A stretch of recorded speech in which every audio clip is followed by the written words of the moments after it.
দর্শক দেখেন কত বড় বড় মাছ পাওয়ার সময়ে প্রতিটা মাছ 7 থেকে 8 কেজি, উপরে 10 থেকে 12 কেজি ওজন। এক একটা মাছ দেখেন একটা বড় টেনেতে ধরছে না।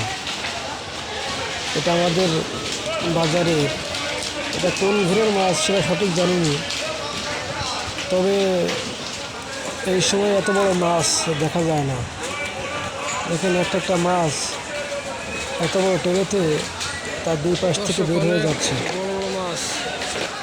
যদিও ভিডিওতে একটু ছোট দেখা যাচ্ছে, কিন্তু অনেক বড় বড় মাছ, 7-8, উপরে 10-12 কেজি ওজন একটা সিলভার কাপ মাছের।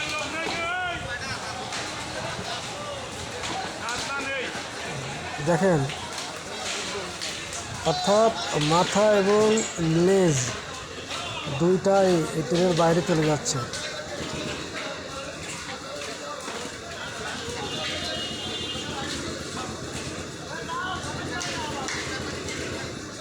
তো আপনাদের ওখানে